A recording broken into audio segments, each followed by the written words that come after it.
सखी सहेली कार्यक्रम सुनने वाले सभी श्रोताओं को मन्नो बहुरिया और प्यारी बुआ का नमस्कार बुआ जी। और आपको बहुत बहुत प्रणाम। और ऐसा है ना कि आज गुरु पूर्णिमा है, तो जी हाँ, ढेर सारी बधाइयां हमारे श्रोताओं को और आपको भी बहुत बहुत धन्यवाद और ढेर सारी बधाइयाँ, शुभकामनाएं सभी हमारे श्रोताओं को। और विविध भारती को हम भी नमन करते हैं, इस चैनल को, इस नेटवर्क को, कि भाई इसने हमें भी बहुत कुछ सिखाया है। वैसे हमारे सभी श्रोताओं ने याद भी दिलाया कि विविध भारती से हमने बहुत कुछ सीखा है, तो ये भी हमारा गुरु है। तो भाई हम सब का गुरु है ये विविध भारती, इन्हें भी हम नमन करते हैं, ढेर सारी शुभकामनाएं देते हैं श्रोताओं। तो हम सब के लिए बहुत अच्छा अवसर है। और मन्नू भौरिया, एक बात और है कि ऐसे मौके पर जब हम अपने श्रोताओं से, अपने मित्रों से मिलते हैं, सखियों से मिलते हैं, तो मजा दुगना हो जाता है। वो तो है ही, बिल्कुल। और बुआ जी आज बहुत सी चीजें हैं, बहुत से विषय हैं जिनके बारे में हम बातें भी करेंगे। और आज है वन महोत्सव। जी, वन महोत्सव जी सप्ताह चल रहा है जो 1 जुलाई से 7 जुलाई के बीच में है। तो इससे जुड़ी हुई बातें हम करेंगे। और मानसून आ चुका है, तो मानसून का जो स्वागत किस तरह से करें ये हमारे साथियों ने तो लिखा ही है, हम भी बताएंगे और बातें करेंगे। और इंतजार हमें भी है दोस्तों, और आपको भी है कथा सुधा का। बिल्कुल बिल्कुल। और बुआ जी इसके लिए तो हमारे पास जो है ना बहुत पहले से ही लोग, श्रोताओं की टिप्पणियां आने लगती है कि आज कथा सुधा है, तो आज हम कौन सी कहानी सुनेंगे। कथा सुधा में हम सुनेंगे प्रायश्चित, भगवती चरण वर्मा की कहानी है। तो इसका पठन तो आज हम करेंगे ही। और गुरु के बारे में हमारे ढेर सारे श्रोताओं ने बहुत कुछ लिखकर भेजा है। बिल्कुल। और हमें लगता है कि इसके माध्यम से हमारे श्रोताओं ने भी अपने गुरुओं को नमन किया होगा। और सुबह से सभी याद कर रहे हैं, एक दूसरे को शुभकामना भेज रहे हैं, सम्मान सूचक शब्द कह रहे हैं, बातें कह रहे हैं। और करना भी चाहिए, क्योंकि भाई गुरु है तो सब कुछ है। हर वो व्यक्ति हमारे लिए गुरु है जो हमें कुछ न कुछ ऐसा सिखाता है जो जीवन पर्यंत काम आता है। विद्यार्थी जीवन में हम गुरुजनों द्वारा सैद्धांतिक यानी थ्योरेटिकल ज्ञान प्राप्त करते हैं। पढ़ाई के बाद व्यावहारिक ज्ञान हमें आसपास के लोगों से मिलता है। मैं 1976 में, ये मैं नहीं कह रही हूँ मन्नू भौरिया, ये हमारे साथी ने लिखकर भेजा है। अब तुम ऐसे चौंक कर देख रही हो तो हमने कहा बता दें। तो 1976 में जब नौकरी करने के लिए निकला, तब एक उम्रदराज सज्जन जो वहाँ हिसाब किताब का काम करते थे ने मुझे हिसाब की किताबें यानी बही खाता लिखना सिखाया। उन्होंने एक मूल मंत्र दिया था कि संख्याओं का जोड़ जबानी लगाया करो, कैलकुलेटर से नहीं। अपने आप जोड़ घटा करोगे तो कभी गलती नहीं होगी। उनकी ये सीख मैं कभी नहीं भूला। मैनुअल बैंकिंग के दिनों में भी मैं जबानी गणना कार्य करता था। ये आदत मुझे आज भी है। दुकानदार जब 2 वस्तुओं के दाम का जोड़ भी कैलकुलेटर पर करता है तब मुझे हंसी भी आती है और आज की युवा पीढ़ी पर दया भी आती है। क्या बात है भाई, इस तरह की जो बातें होती हैं वो हमेशा याद रही जाती हैं। कहते भी है ना कि गुरु के बिना ज्ञान नहीं है, ज्ञान बिना आत्मा नहीं। ध्यान, ज्ञान, धैर्य और कर्म सब जो है वो गुरु की ही देन है ना। और वैसे भी भारतीय संस्कृति की अगर हम बात करें तो गुरु का जो स्थान है वो बहुत ही महत्वपूर्ण है। और गुरु को भगवान से भी ऊंचा दर्जा जो है वो दिया गया है, क्योंकि भाई भगवान है, ईश्वर है, लेकिन ईश्वर से साक्षात्कार गुरु ही करा सकते हैं, है ना। कोई भी चीज है लेकिन उससे मिलवाना, उसके बारे में बताना, उसके प्रति आपकी जिज्ञासा जागृत करना कि हम ये उत्सुक हों कि हमें इनके बारे में जानना चाहिए, तो ये सिर्फ गुरु ही कराते हैं।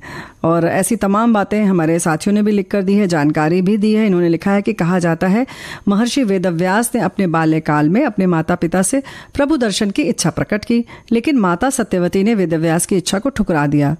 तब वेदव्यास हठ करने लगे और उनके हठ पर माता ने उन्हें वन जाने की आज्ञा दे दी। साथ ही कहा जाता है कि जब घर का स्मरण आए तो लौट आना, उन्होंने कहा था उनकी माता ने। इसके बाद वेदव्यास तपस्या हेतु वन चले गए और वन में जाकर उन्होंने कठिन तपस्या की। इस तपस्या के पुण्य प्रताप से वेदव्यास को संस्कृत भाषा में प्रवीणता हासिल हुई। तत्पश्चात उन्होंने 4 वेदों का विस्तार किया और महाभारत, 18 महापुराणों सहित ब्रह्म सूत्र की रचना की। महर्षि वेदव्यास को 4 वेदों का ज्ञान था। यही कारण है कि इस दिन गुरु पूजने की परंपरा सदियों से चली आ रही है। क्या बात है। और वाकई पूरी जानकारी दे दी ना। बिल्कुल पूरी जानकारी दे दी। और कहा भी जाता है ना कि हमारे जीवन की जो पहली गुरु होती हैं वो हमारी माँ होती हैं, जो हमें बचपन से ही गलत सही सही गलत और जो भी बातें होती हैं वो हमें सिखाते हैं। साथ ही हमारे जो पिता होते हैं वो भी हमें अपने लक्ष्य की ओर मतलब बढ़ने में हमारा जो है मार्गदर्शन करते हैं। तो इस तरह हमारे जो माता पिता हैं हमारे जीवन के पहले गुरु होते हैं। बिल्कुल गुरु होते हैं। लेकिन देखो ये तुमने बहुत सारगर्भित बात कही कि हमें ये बताते हैं कि क्या अच्छा है क्या बुरा है। तो माताओं से और पिताओं से विनम्र निवेदन है कि ऐसे गुरु बने, यानी कि केवल शिक्षा न दे बल्कि ऐसे गुरु बने कि बच्चों को ऐसे पारंगत किया जाए, उनमें ऐसी प्रवीणता लाई जाए कि वो अच्छे बुरे का ज्ञान कर सके और निर्णय लेने की क्षमता उनमें जागृत हो।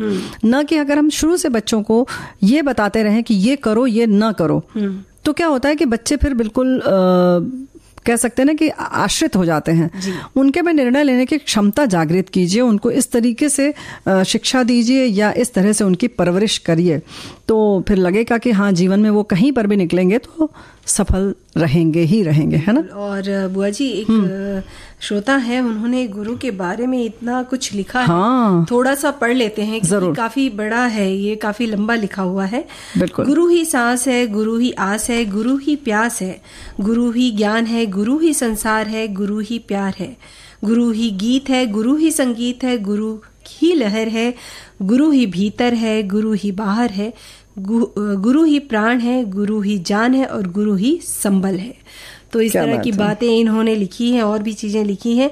और गुरु समृष्टि है, वृष्टि है, गुरु ही सृष्टि है, गुरु ही सपना है, गुरु ही अपना है। इन्होंने इस तरह से तो गुरु का इस तरह से हमें सम्मान करना चाहिए। अक्सर क्या होता है कि हम उन्हें नज़रअंदाज कर देते हैं। हमारे सभी साथियों ने लिखा है, तो भाई आप सब ने लिखा है, यानी कि आप सब इस बात के महत्व को समझते हैं। गुरु के महत्व को समझना ही चाहिए। कहीं कहीं विचारों में मतभेद हो सकता है बहुत सारे ऐसे सिद्धांत हों जहाँ की आप उनसे उसमें तर्क वितर्क कर रहे हों, और ये अच्छा संकेत है, शुभ संकेत है, यानी कि आप उनसे उनके विचारों को समझ रहे हैं। अक्सर ऐसा होता है ना कि सिर्फ अगर आप सुन रहे हैं तो इसका मतलब कि या तो सामने वाला बहुत अच्छा बोल रहा है और या तो आपको बिल्कुल समझ में नहीं आ रहा है। तो यही बात है कि अपने गुरु से आप बाकायदा तार्किक हों, अच्छी बात है। गुरु भी खुश होते हैं ऐसे बच्चों को देखकर, ऐसे शिष्यों को देखकर कि जो उनसे तर्क करने की क्षमता रखते हैं। तो हमारी ढेर सारी शुभकामनाएं हमारे सभी साथियों को। जी, और बुआ जी जैसे कि गुरु की बात हो ही रही है, तो जो तर्क वितर्क की बातें हो रही है, बहुत सी बातें हो रही हैं, तो ये भी है ना कि गुरु जो है वो उम्र में कभी छोटा भी हो सकता है। कभी कभी हम छोटों से भी बहुत सी बातें सीख जाते हैं ना। और इतना ही नहीं, हमारे आसपास जो निर्जीव वस्तुएं हैं या सजीव बात करें, पेड़ पौधे पशु पक्षी, कई बार हम छोटी चीजों से भी सीखते हैं। बिल्कुल, तो वो भी हमारे गुरु ही है ना। जी हाँ, हमें जैसे कि घास से सीखना चाहिए कि कोई भी कुचल के चला जाता है वो फिर से उठ जाती हैं। तो इस तरह से कभी आपके सम्मान को ठेस पहुंचे तो आप घास को याद कर लीजिए। तो ऐसी चीजें हैं। ऐसे हमारे साथी ने बहुत अच्छा लिखा।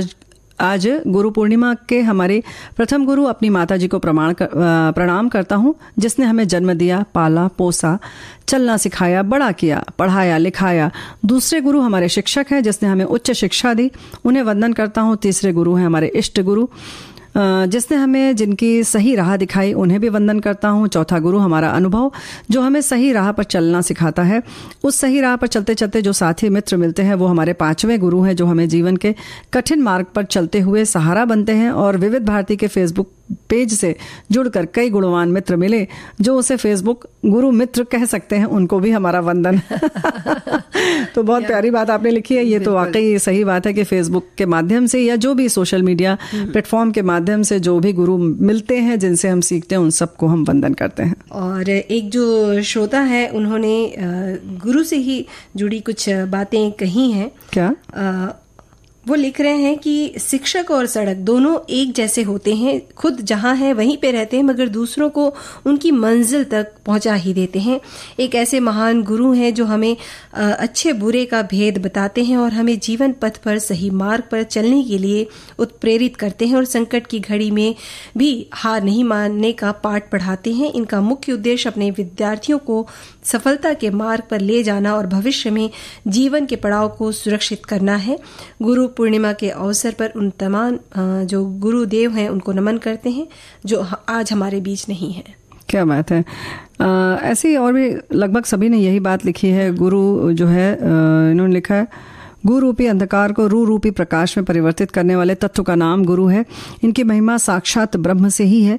ज्ञान प्राप्त करना अलग बात है और उस पर अमल करना अलग बात है। हम अपने गुरु के पूर्णिमा के स्वरूप को माप नहीं सकते। कितनी अच्छी बात इन्होंने कही है, अपने गुरु की पूर्णिमा के स्वरूप को माप नहीं सकते, किंतु संप्रति इस तत्व का वाणिज्यिक पूजा की जा रही है।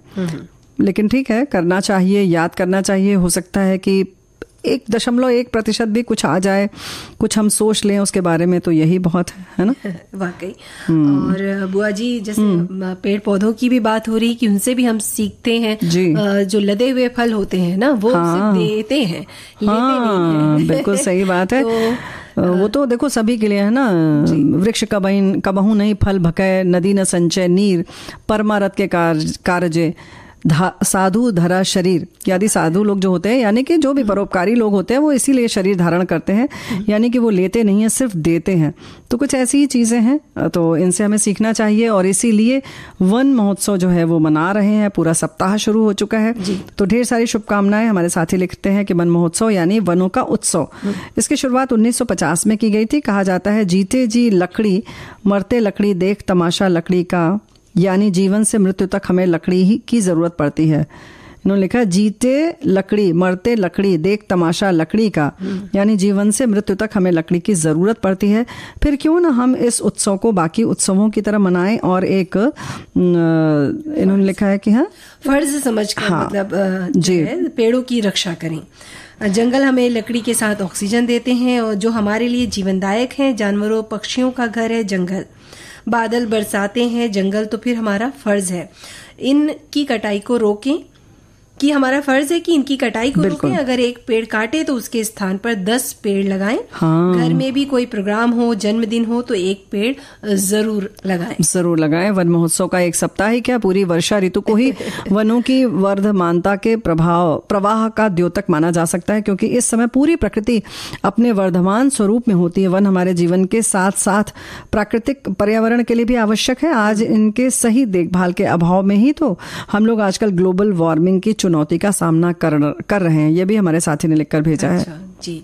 और बुआ जी, जैसे कि वन महोत्सव की बात अगर हम कर रहे हैं, तो हमारे श्रोता ने तो बताया ही कि वन महोत्सव की जो शुरुआत हुई थी साल 1950 में हुई थी।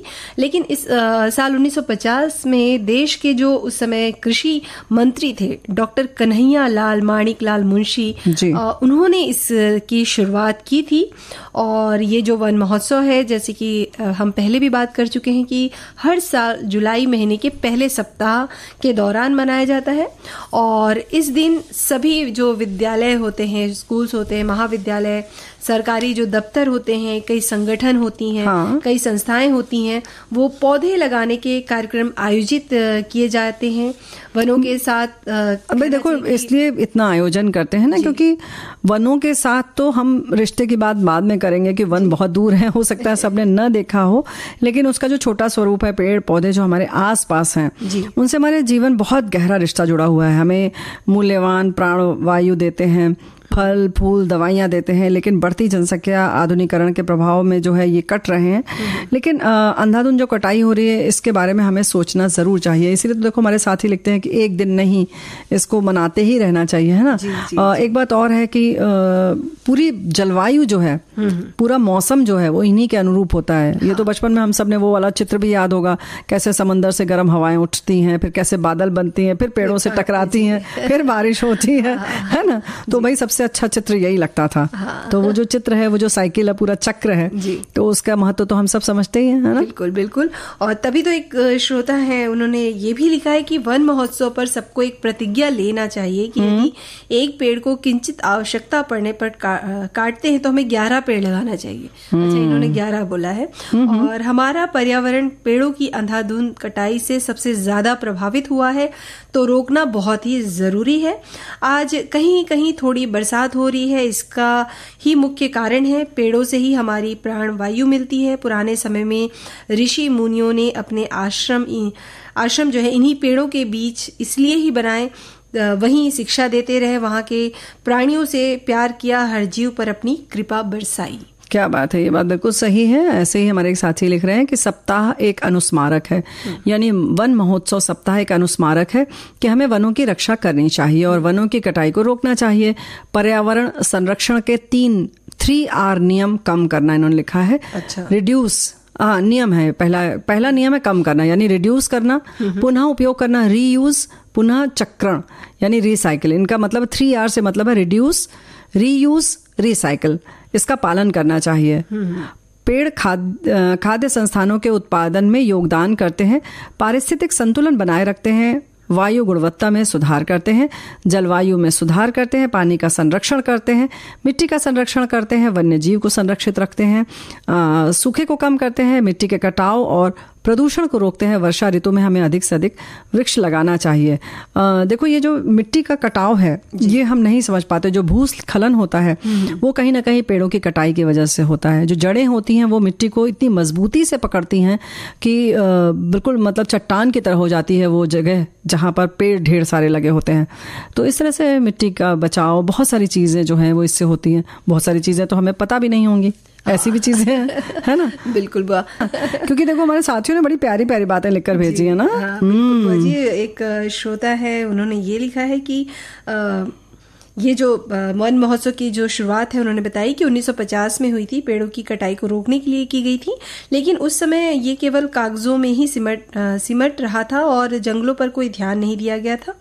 त्योहार के दौरान पेड़ लगाने के वैकल्पिक ईंधन की आपूर्ति, भोजन को बढ़ावा देने सहित कई उद्देश्य पूरे होते हैं। उत्पादन, मवेशियों के लिए चारा उपलब्ध कराना, उत्पादकता में सुधार के लिए खेतों के आसपास आश्रय बेल्ट के निर्माण में सहायता करना और छाया और सुंदर वातावरण देना। अन्य बातों के अलावा ग्लोबल वार्मिंग, प्रदूषण से बचने के लिए मृदा संरक्षण में सहायता प्रदान करता है। ऐसे आयोजनों के लिए सबसे अच्छा विकल्प लोगों को पेड़ों के बारे में सिखाना और ऐसे पेड़ लगाना और चित्रित करना जिनकी सभी को देखभाल की आवश्यकता होती है। वन महोत्सव के जीवन को एक महोत्सव के रूप में सम्मानित किया जाता है। तो भाई बहुत सही बात है और ये होना भी चाहिए, क्योंकि इससे देखो सबसे पहली बात जो हमने बताया ना, बचपन वाला चित्र याद आ जाता है कि बारिश होती है पेड़ों से। सबसे पहले तो यही हम लोगों ने पढ़ा था ना, वाकई। और ये देखा भी गया ना बुआ जी, जब आसपास हरे भरे पेड़ होते हैं, लंबे लंबे पेड़ ऐसे दिखाई देते हैं घने घने, तो वो जब खासकर ये इस बारिश में तो कितना लुभावना रहता है वो, बहुत सुंदर लगता है। मन ऐसे ही आनंदित हो जाता है, कहीं बाहर घूमने जाने की जरूरत नहीं है ना। सही बात है। इसीलिए तो हमारे साथी लिख रहे हैं, वर्षा ऋतु हमारे लिए ढेर सारी खुशियों की बौछार लेकर आती है। भारत में वर्षा ऋतु का एक बेहद महत्वपूर्ण ऋतु है। वर्षा ऋतु आषाढ़, श्रावण तथा भादो मास में मुख्य रूप से होती है। वर्षा ऋतु हमें बहुत पसंद है। मुझे ये भारत के 4 ऋतुओं में से मेरी प्रिय ऋतु है। ये गर्मी के मौसम के बाद आती है, जो साल में सबसे गर्म ऋतु होती है। भयंकर गर्मी, गर्म हवाएं यानी लू और तमाम तरह की चमड़े की दिक्कतों की वजह से, यानी इनका मतलब है त्वचा की वजह से, मैं गर्मी के मौसम से काफी परेशान हो जाता हूँ। हालांकि सभी परेशानियां वर्षा ऋतु के आने के साथ ही दूर हो जाती हैं। क्या बात है। हाँ, लेकिन एक बात तो है मन्नो बहुरिया कि सारी परेशानियां दूर नहीं होती है। ये जो मौसम है ना, मतलब खुशी के साथ साथ बहुत सारी बीमारियां भी लेकर आता है, लेकिन है ना बुआ जी, तो थोड़ा सतर्क रहें। हाँ, सतर्क रहेंगे तो इस बारे में आगे बात भी करेंगे। और अब हमारे श्रोताओं को कथा सुधा का जो कहना चाहिए इंतजार है, तो लीजिए सुनिए कथा सुधा में आज कहानी है प्रायश्चित।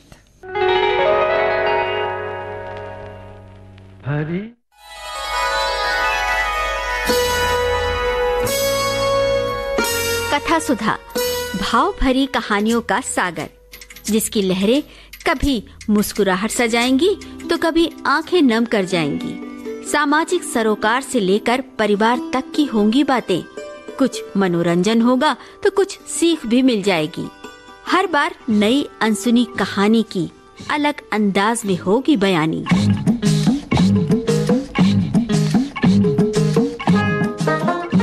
कहानी की मौलिकता बनाए रखते हुए श्रोताओं के लिए कार्यक्रम रोचक और सुगम हो, इसलिए कहानी में थोड़े बहुत बदलाव किए गए हैं।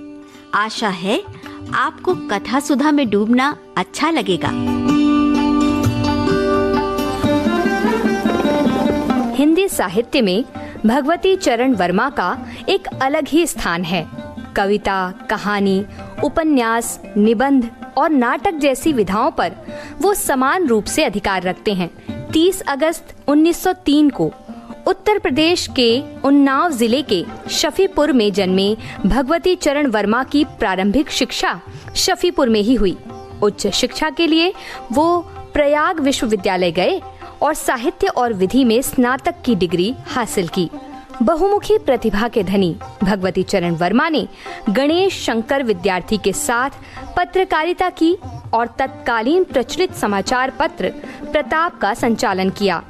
साहित्य आकाश के उज्जवल सितारे भगवती चरण वर्मा ने कविता से शुरुआत की, लेकिन एक उपन्यासकार के तौर पर लोकप्रिय हुए।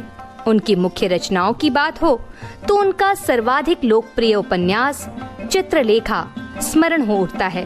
पाप और पुण्य क्या है, इस जटिल प्रश्न का उत्तर चित्रलेखा में सहज रूप से मिलता है।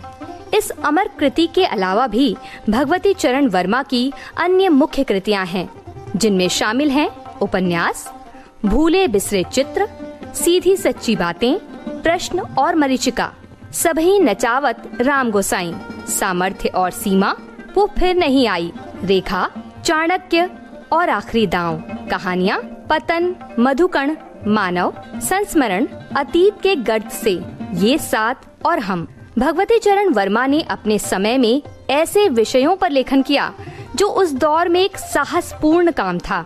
उनकी कृतियों में रोचकता और वर्णन शैली का एक अनूठा संगम मिलता है। वर्षों बाद भी उनकी रचनाएं चित्रलेखा, रेखा और भूले बिसरे चित्र आज भी पढ़ी जाती हैं। साहित्य के साथ आकाशवाणी, फिल्म लेखन आदि से जुड़े भगवती चरण वर्मा को 1961 में साहित्य अकादमी पुरस्कार से सम्मानित किया गया। साल 1969 में साहित्य वाचस्पति की उपाधि मिली। उन्हें पद्म भूषण से भी सम्मानित किया गया। 5 अक्टूबर 1981 को उन्होंने इस दुनिया को अपनी साहित्यिक संपत्ति सौंपकर ईश्वर चरणों में स्थान प्राप्त किया। तो आइए आज कथा सुधा में सुनते हैं भगवती चरण वर्मा की कहानी प्रायश्चित।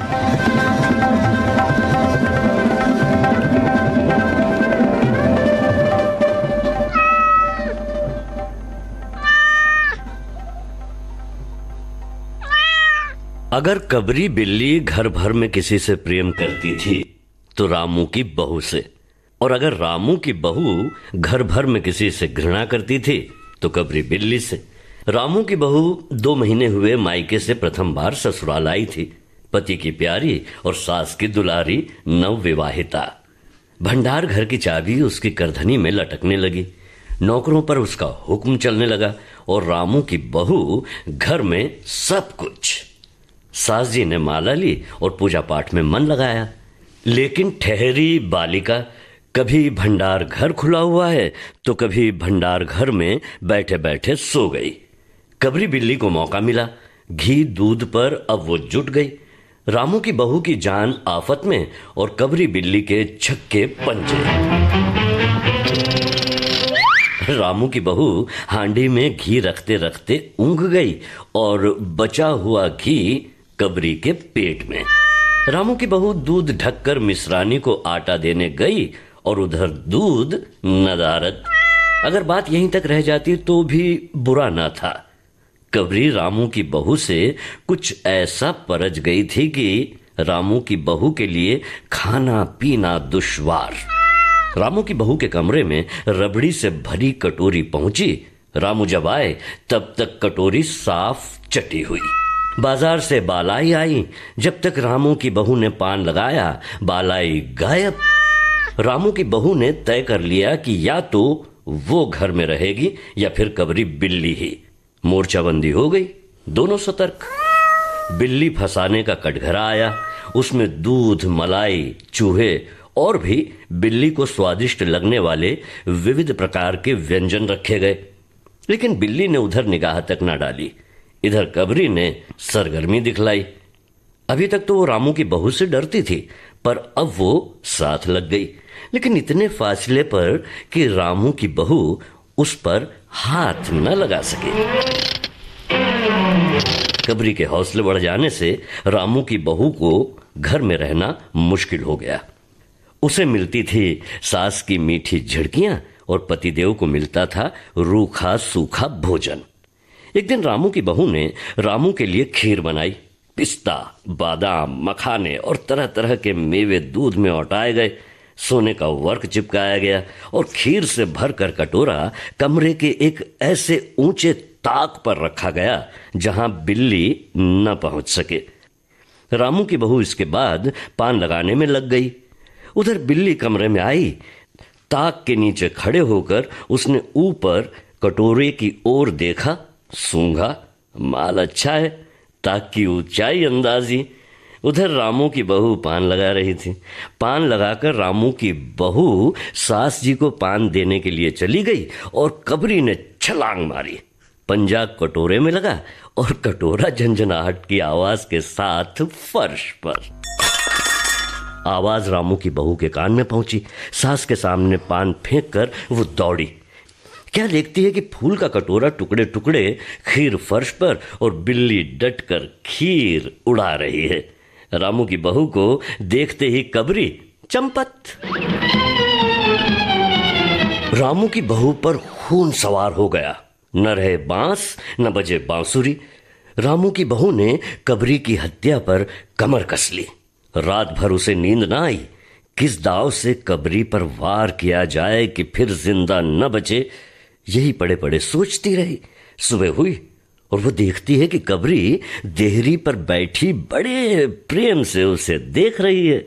रामू की बहू ने कुछ सोचा, इसके बाद मुस्कुराती हुई उठी।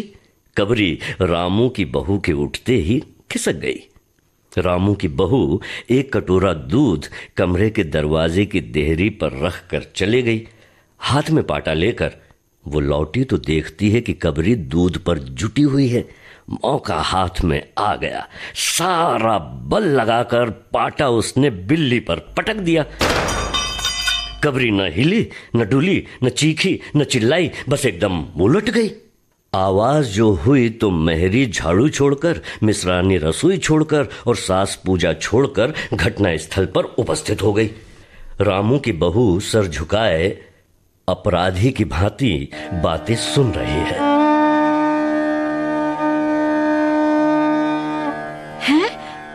का हुआ? हाय राम, दैया रे दैया, बहू जी, हमका तो लागत है बिल्ली मर गई है। लागत का है, सच्चो मर गई। हाय, हत्या का पाप बहू पे चढ़ गया। अम्मा जी, माँ जी, ये तो गजब हुई गवा। बिल्ली की हत्या, आदमी की हत्या तो बराबर है ना। हम तो रसोई न बनावेंगे अब, बल्कि हम तो रसोई में पैरों न धरेंगे जब तक बहू के सिर हत्या का पाप रहेगा। हाँ, कहती तो ठीक हो तुम सब। अब जब तक बहू के सर से हत्या न उतर जाए तब तक ना कोई पानी पी सकता है, ना खाना खा सकता है। अरे बहू ये क्या कर डाला है? अब इब का हुई अम्मा जी? हाँ। कहो तो पंडित जी को बुला ले हम। हाँ, ठीक कहती हो। अरे हाँ, जाओ, जल्दी से जाओ, पंडित जी को बुला लो। बिल्ली की हत्या की खबर बिजली की तरह पड़ोस में फैल गई। पड़ोस की औरतों का रामू के घर तांता बंध गया। चारों तरफ से प्रश्नों की बौछार और रामू की बहू सिर झुकाए बैठी। पंडित परम सुख को जब यह खबर मिली, उस समय वो पूजा कर रहे थे। खबर पाते ही वे उठ पड़े। सुनती हो भगवान, भाई भोजन न बनाना। लाला घासीराम की पतोहू ने बिल्ली मार डाली, प्रायश्चित होगा, पकवानों पर हाथ लगेगा। पंडित परम सुख चौबे छोटे और मोटे से आदमी थे। लंबाई 4 फीट 10 इंच और तोंद का घेरा 58 इंच। चेहरा गोल मटोल, मूछें बड़ी बड़ी, रंग गोरा, चोटी कमर तक पहुंचती हुई। कहा जाता है कि मथुरा में जब पंसेरी खुराक वाले पंडितों को ढूंढा जाता था तो पंडित परम सुख जी को उस लिस्ट में प्रथम स्थान दिया जाता था। पंडित परम सुख पहुंचे और कोरम पूरा हुआ। पंचायत बैठी। सास जी, मिश्रानी, किस्नू की माँ, छन्नू की दादी और पंडित परम सुख। बाकी स्त्रियां बहू से सहानुभूति प्रकट कर रही थी। अरे पंडित जी, बिल्ली की हत्या करने से कौन नरक मिलता है, बताइए जरा। हाँ, पतरा देखकर अभी बताता हूँ। हाँ, अब ऐसा है, बिल्ली की हत्या अकेले से तो नरक का नाम नहीं बतलाया जा सकता। वो मुहूर्त भी मालूम हो जब बिल्ली की हत्या हुई, तभी नरक का पता लग सकता है। क्यों मिसरानी, ये हुआ कब? अरे यही कोई 7 बज रहा होगा सवेरे का। 7 बजे सुबह। पंडित परमसुख ने पत्रे के पन्ने उल्टे, अक्षरों पर उंगलियां चलाई, माथे पर हाथ लगाया और कुछ सोचा। चेहरे पर धुंधलापन आया, माथे पर बल पड़े, नाक कुछ सुकड़ी और स्वर गंभीर हो गया। हरे कृष्ण, हरे कृष्ण। बहुत बुरा हुआ, बड़ा बुरा हुआ है रामू की मां। प्रातः काल ब्रह्म मुहूर्त में बिल्ली की हत्या, घोर कुंभीपाक नरक का विधान है। ये तो बहुत बुरा हुआ। हरे कृष्ण, हरे कृष्ण। तो फिर पंडित जी अब क्या होगा, आप ही बताइए। हमारा दिल तो बैठा जा रहा है अपशकुन की आशंका से। पंडित परमसुख मुस्कुराए। अपनी तोंद पर हाथ फेरते हुए उन्होंने कहा, रामू की मां, चिंता की कौन सी बात है। अब हम पुरोहित कौन दिन के लिए हैं। शास्त्रों में प्रायश्चित्त का विधान है, सो प्रायश्चित्त से सब कुछ ठीक हो जाएगा। हरे कृष्ण, हरे कृष्ण। पंडित जी, इसीलिए तो आपको बुलवाया था ना। अब आगे बताइए कि क्या किया जाए। क्या जाए। हरे कृष्ण, हरे कृष्ण। अब देखिए, यही एक सोने की बिल्ली बनवाकर बहू से दान करवा दी जाए। जब तक बिल्ली न दे दी जाएगी तब तक तो घर अपवित्र रहेगा। बिल्ली दान देने के बाद 21 दिन का पाठ हो जाए, बस। हरे कृष्ण, हरे कृष्ण। हाँ, और क्या, पंडित जी ठीक ही तो कहते हैं। बिल्ली अभी दान दे दी जाए और पाठ फिर हो जाए। हाँ तो पंडित जी, कितने तोले की बिल्ली बनवाई जाए। पंडित परमसुख मुस्कुराए। अपनी तोंद पर हाथ फेरते हुए उन्होंने कहा, बिल्ली कितने तोले की बनवाई जाए। अरे रामू की मां, शास्त्रों में तो लिखा है कि बिल्ली के वजन भर सोने की बिल्ली बनवाई जाए, लेकिन अब कलयुग आ गया है। हरे कृष्ण, हरे कृष्ण। धर्म कर्म का नाश हो गया है, श्रद्धा ही नहीं रही किसी में। हरे कृष्ण, हरे कृष्ण। रामू की मां, बिल्ली के तौल भर की बिल्ली तो क्या बनेगी, क्योंकि बिल्ली 20-21 सेर से कम की क्या होगी। हां, कम से कम 21 तोले की बिल्ली बनवा के दान करवा दो, और आगे तो अपनी अपनी श्रद्धा है। हरे कृष्ण, हरे कृष्ण। अरे बाप रे बाप, 21 तोला सोना। पंडित जी, ये तो बहुत है। तोला भर की बिल्ली से काम नहीं निकलेगा। रामू की मां, 1 तोला सोने की बिल्ली। अरे रुपए का लोभ बहू से बढ़ गया। बहू के सिर बड़ा पाप है, बड़ा पाप, समझ नहीं है। इसमें इतना लोभ ठीक नहीं है। हरे कृष्ण, हरे कृष्ण। मोल तोल शुरू हुआ और मामला 11 तोले की बिल्ली पर ठीक हो गया। इसके बाद पूजा पाठ की बात आई। पंडित परमसुख ने कहा, हरे कृष्ण, हरे कृष्ण। उसमें क्या मुश्किल है, हम लोग किस दिन के लिए हैं। रामू की मां, मैं पाठ कर दिया करूंगा। पूजा की सामग्री आप हमारे घर भिजवा देना। हरे कृष्ण, हरे कृष्ण। और पंडित जी, पूजा का सामान कितना लगेगा। अरे कम से कम में हम पूजा करा देंगे। दान के लिए करीब 10 मन गेहूं, 1 मन चावल, 1 मन दाल, मन भर तिल, 5 मन जौ और 5 मन चना, 4 पसेरी घी और मन भर नमक भी लगेगा। बस इतने से काम चल जाएगा। अरे बाप रे बाप, इतना सामान। अरे पंडित जी, इसमें तो 100-150 रुपए खर्च हो जाएंगे। हैं? फिर इससे कम में तो काम न चलेगा। बिल्ली की हत्या कितना बड़ा पाप है। रामू की मां, खर्च को देखते वक्त पहले बहू के पाप को तो देख लो। ये तो प्रायश्चित है, कोई हंसी खेल थोड़ा ही है। और फिर जैसी जिसकी मर्यादा। प्रायश्चित्त में उसे वैसा खर्च भी करना पड़ता है। आप लोग कोई ऐसे वैसे थोड़े ही है। अरे 100-150 रुपया आप लोगों के हाथ का मैल है। और नहीं तो का, दान पुण्य से ही पाप कटते हैं। दान पुण्य में किफायत ठीक नहीं। पंडित परम सुख की बात से पंच प्रभावित हुए। रामू की मां ने अपने चारों ओर देखा। सभी पंच पंडित जी के साथ। पंडित परम सुख मुस्कुरा रहे थे। उन्होंने कहा, रामू की मां, एक तरफ तो बहू के लिए कुंभीपाक नरक है और दूसरी तरफ तुम्हारे जिम्मे थोड़ा सा खर्चा है, सो उससे मुंह ना मोड़ो। हरे कृष्ण हरे कृष्ण। सही कहा पंडित जी। अब तो जो नाच नचाओगे नाचना ही पड़ेगा। रामू की मां, ये तो खुशी की बात है। अगर तुम्हें यह अखरता है तो ना करो, मैं चला। अरे पंडित जी, अरे आपके पैर पकड़ती हूँ भाई, अब जमकर आसन जमाइए, बताइए और क्या करना है। 21 दिन के पाठ के 21 रुपए। अच्छा। और 21 दिन तक दोनों बखत 5-5 ब्राह्मणों को भोजन करवाना पड़ेगा।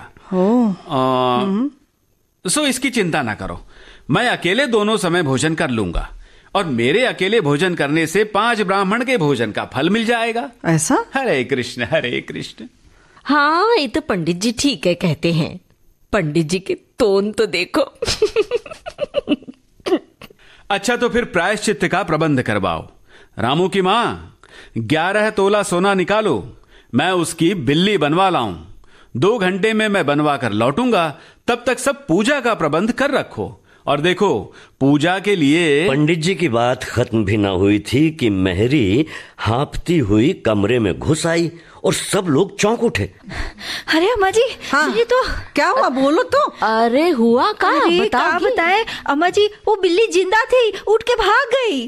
क्या? बिल्ली भाग गई? हरे कृष्ण हरे कृष्ण।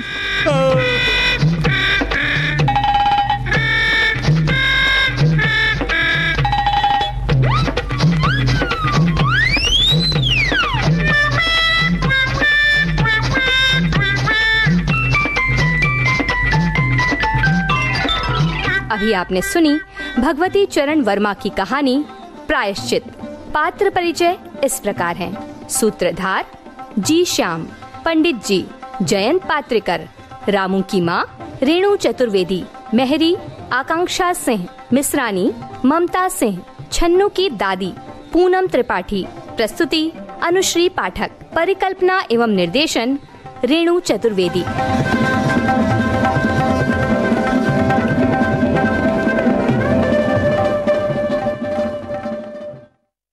हाँ, तो देखो बहुरिया, ऐसा होता है कि कहानी में या सच्चाई में भी ऐसा होता है कि कुछ का कुछ हो जाता है। बिल्कुल हो जाता है, लेकिन बिल्ली तो भाग गई। हाँ, लेकिन हम फिर से हाजिर हो गए। गरजत बरसत सावन आई हो रहे हैं। तो भाई सावन में जो बुआ जी बोलते हैं मानसून का स्वागत करना है, तो स्वास्थ्य के को भी मतलब बहुत ध्यान रखना होगा कि भाई आप अगर बारिश में भीग गए हैं ना, तो खासकर बालों को आप सुखा लें। बाल तो खराब होंगे ही, आपको सर्दी भी लगेगी। इसके संग संग एक बात और है कि जो ये मानसून की बात आती है, तो मानसून में घर में जैसे बिजली के तार आदि कहीं हो, थोड़ा सा सुरक्षा का भी ख्याल कर लें। ये देखी स्वास्थ्य के अलावा ये भी बहुत ज़रूरी है। ये जानलेवा हो सकता है। बिजली के बोर्ड हैं, कहीं तार टूटा हुआ है, कटा हुआ है, तो इन सब चीज़ की भी मरम्मत कर ले, क्योंकि बिजली जो है पानी के माध्यम से बहुत तेजी से आती है ना। बिल्कुल।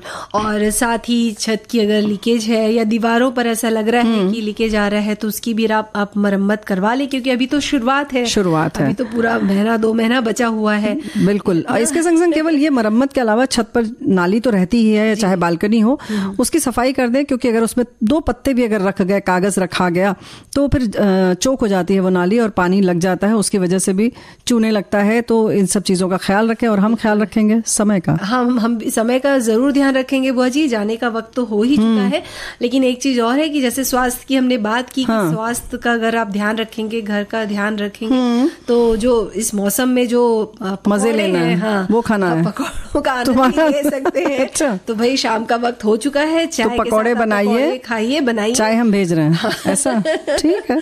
तो अब इस कार्यक्रम से दीजिए अनुमति। मन्नू बहुरिया और प्यारी बुआ का नमस्कार।